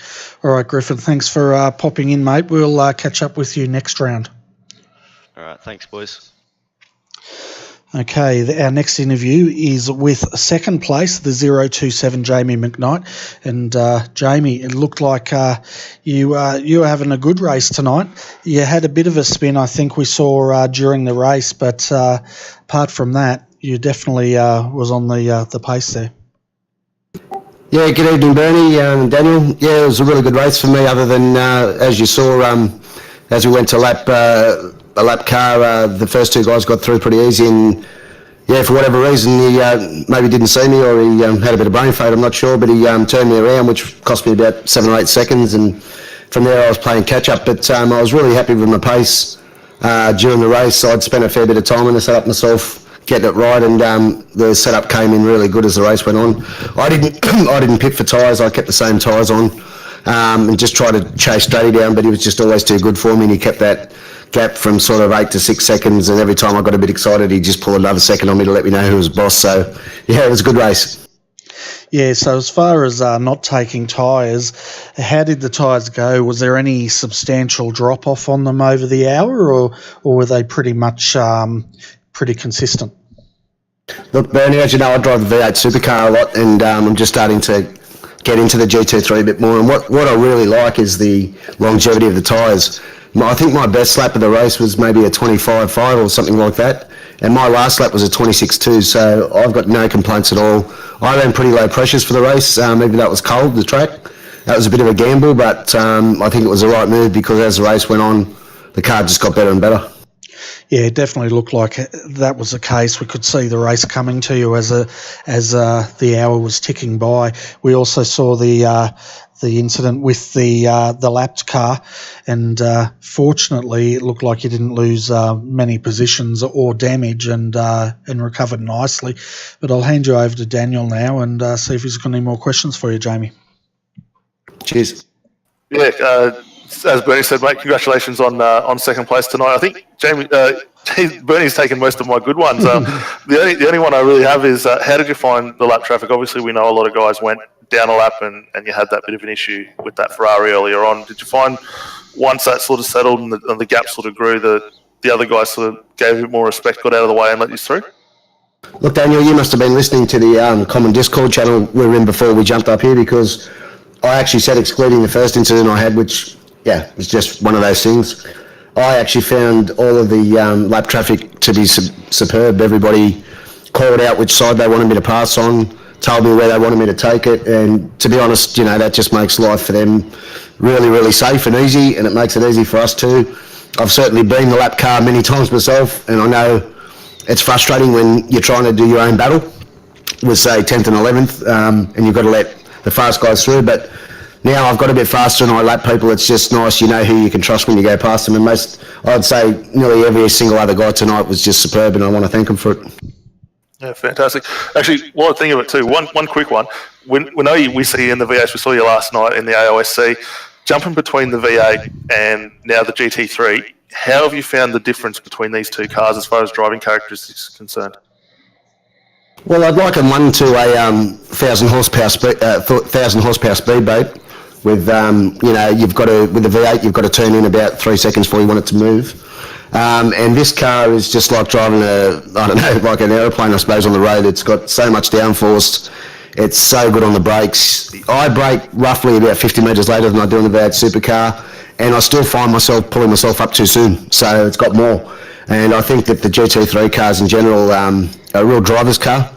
I really enjoy it. I love the V8 because it's an animal, and it's just, to me, the V8's a lot more difficult to master than the GT3. But in saying that, maybe because I've done a lot of V8, the GT3 seems easier. But I enjoy them both, and they're both very, very quick. Both got a lot of power, and both make a lot of nice noise. Yeah, definitely. Well, again, mate, congratulations on the result tonight, second place. Great job. And before we let you get out of here, get a shout out from all the sponsors on board again with you guys. Yeah, obviously, I'd like to thank WP Concreting and West End Mazda for all the support with all three of our teams, MFR, West End Racing and PSS, and the guys at racingleagues.com for doing a great job tonight, and my favourite commentary team at RRTV. Guys, thank you very much for all the support you give us as well. Fantastic. Well, thanks for popping in, or thanks for talking to us as we pop in. But we'll catch you probably Friday night, Jamie, at the AOSC. So look forward to it, boys. Yep. See you then, buddy. Thank you. Okay. The next interview, folks, is our race winner. That's Matt Stratford, and you can have a chat with him to start with. Now, I've got a question though that I've got to save for asking, okay? You don't know what it is, but just use your mind thing. G'day, guys. G'day, Matt. Congratulations. Pole position. Took out the win as well. Got a good tally of tickets going into the draw for the prize at the end of the season, the $100 iRacing credits. Congratulations, mate.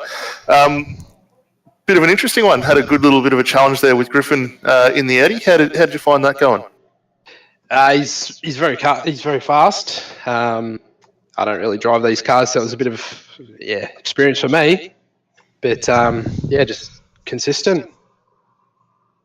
Yeah, and looked like for the bit of a battle we saw before. Obviously, I think Griffin went around there with the loose end in the rear. How did you find the track conditions sort of as things went on? Obviously, it looked like in a few spots through the S's and. I think it's the two left-handers towards the back before the hairpins. It looked like a lot of dirt and build-up coming up as well. Yeah, I got basic graphics, so I can't really see any of that. So it got very loose in the rear towards the end of the race, but sort of just drove to the conditions and paid off. Excellent. Well, I think we'll see you probably again next week. Next week, I think we're off to Imola, so pretty familiar circuit for you guys. We did the 650 for the AOSC a couple of weeks ago, which was good. So at least the circuit shouldn't be too difficult. And get Bernie to give you a couple of questions as well, mate. Yeah, too easy. Thanks, Daniel. Yeah, I've had a question just about all night. At the start of the race, we asked the viewers who their favourite was, and one of the viewers said, depending on how many beers you've had, they would say you would be the favourite. Now, according to them, the more beers you drink, the faster you get. So the question to me is, how many beers have you had tonight? And yeah. I've only had a couple. Oh yeah, we can hear that. That's two. So yeah, that's what they said. But I thought that was on my mind all night. So a couple of beers. So what happens when you have a 6-pack? Can we expect you to be breaking lap records? Yeah, absolutely, mate. No, it's I enjoy having a can and having a drive, so it's good. Fantastic. But you must be happy with tonight's result because you took a big haul of tickets for the big prize of 100 New Zealand dollars tonight. I've calculated you should get about 5 entries into that tonight because you got the fastest lap of the race, you got pole position, and you won the race. Beautiful. Loving that. And not much practice either. I just sort of jumped in and had a whirl. I enjoy this car very much. So, as Jamie was saying, it's heaps different to the V8, but yeah. Yeah, well, you definitely like your racing because I've seen you now in the Ants car trucks last season, and your favourite thing starting from the back and working your way through there. Seen you in the V8 supercar and now the GT3. Are we going to see you in the Xfinity, do you think, next Thursday night? Depends on work. I may. Fantastic. And the final question, like we've asked all of them, your sponsors, who would you like to thank tonight? Yeah, definitely West End Mazda, WP Concreting, GDH iRacing Images, Motion Performance Exhaust, you guys RRTV, and also racingleagues.com. Just want to give a bit of a shout out to Daniel Trim tonight. He was my spotter for the night. I just wanted to go out for a drive, and he said, "Nah, you got to go for it." But yeah, thanks, mate. Fantastic. Get me on track. Excellent. So, yeah, well done, Daniel Trim. So, anyway, we'll catch up with you, whether it's Thursday night, maybe Friday night at the AOSC, but I'm sure we'll catch up with you at some point. Perfect. Thanks very much, guys. Love it. Yep. See you, buddy.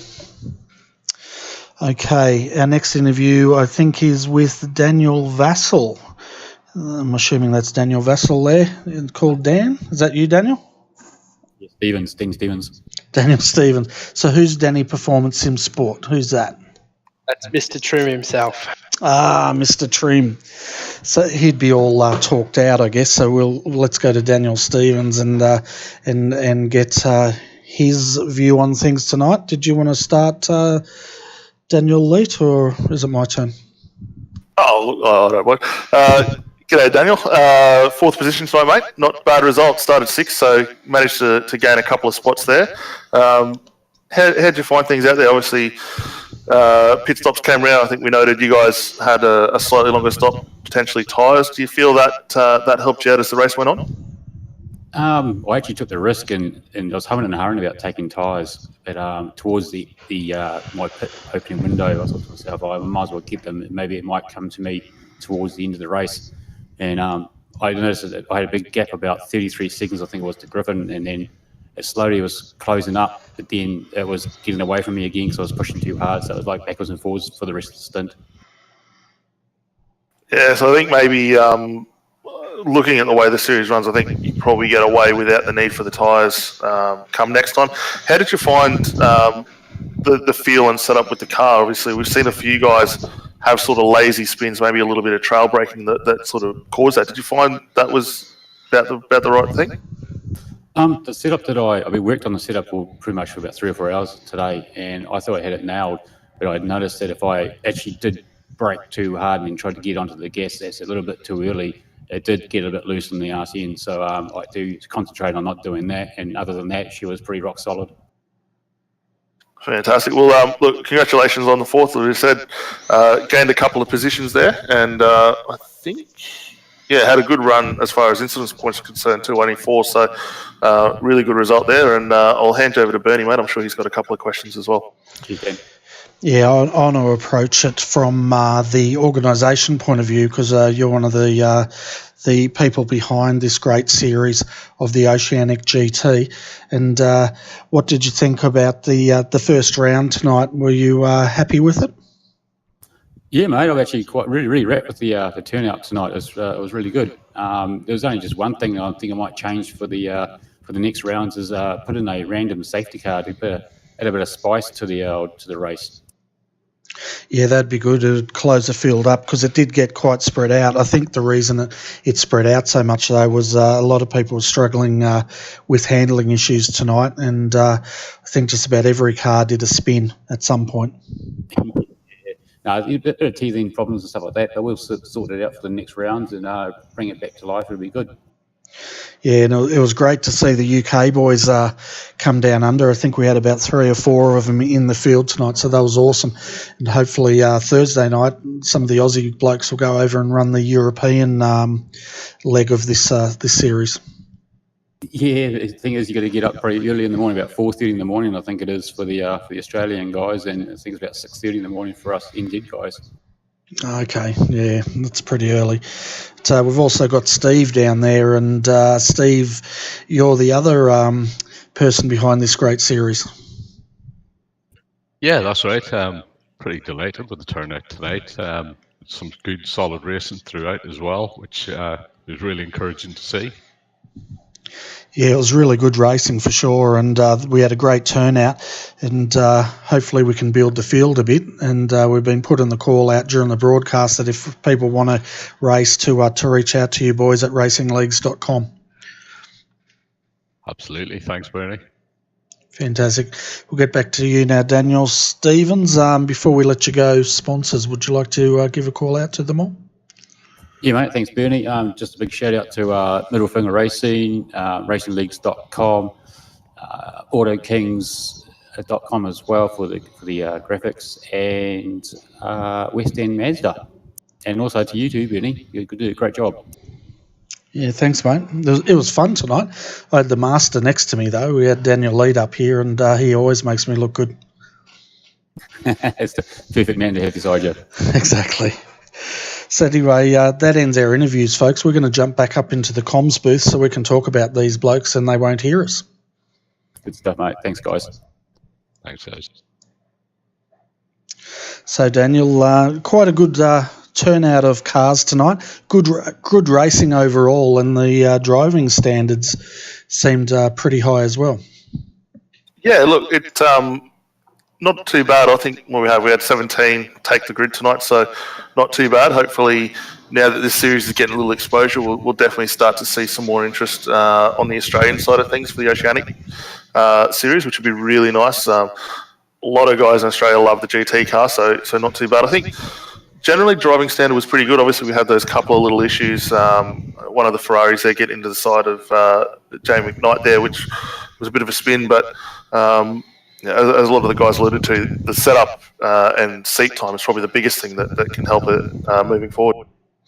Yeah, and the other thing about that is also the point of view of the driver. Like, a lot of people run different hardware. I know if you're running a single monitor, don't know if that's the case, but your side view is extremely restricted, and you really got to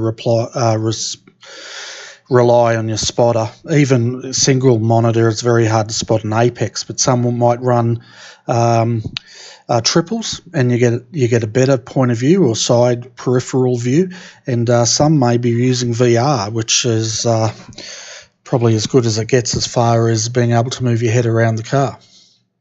Yeah, definitely. I think this day and age, I'm pretty sure a lot of guys now are probably at the point of triples being sort of the entry level setup they can do. You don't need a lot to do it. Obviously, most graphics cards now are capable, and you can pick up monitors dirt cheap.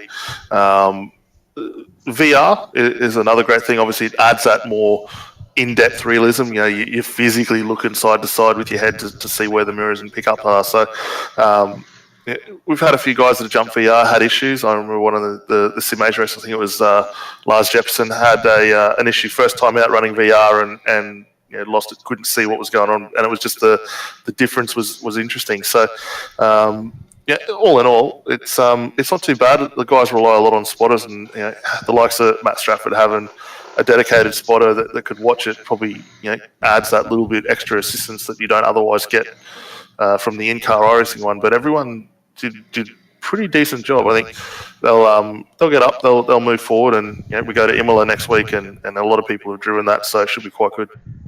Yeah, exactly right, and I'm looking forward to the next coming rounds of this season as well to see how it unfolds. But it's great to have the GT3s back on RRTV. We had them last year, but it's good to have them on a new series from racingleagues.com joining us this year. But fantastic. As far as the week ahead for RRTV goes, folks, well, Thursday night is our next broadcast, and that'll be the Thursday Night Thunder. They're racing Xfinity this season, and the trucks are running on a Monday night, and that won't be broadcast. Then, of course, on Friday night, we're going to have the Carrera Cup boys back, and they will be running ahead of the Australian Online Supercar Championship. And then Saturday, we'll be back with the GT3. So it's going to be a good week of road racing and oval racing. Yeah, definitely will, and it's a bit of something there for everyone to sort of get involved in. So we'll look forward to that, and hopefully go from strength to strength with this one. Yeah, that's right, and so am I. But anyway, folks, wherever you are joining us tonight, whether it was on YouTube, Facebook, Periscope, or Twitch. How could I forget Twitch? Thanks for joining us. Hopefully we'll have your company back again next Thursday night. But in the meantime, I hope you have a great weekend. If you're in Australia, Hope you enjoy the Bathurst 12 hour if that's what you're going to do. And anywhere else in the world, I hope you have a great weekend. But until we meet again, folks, I'm Bernie Weemers. And you better sign off because I'm about to choke. And I'm Daniel Lee. And look, thank you very much for tuning in to watch this series brought to you by racingleagues.com.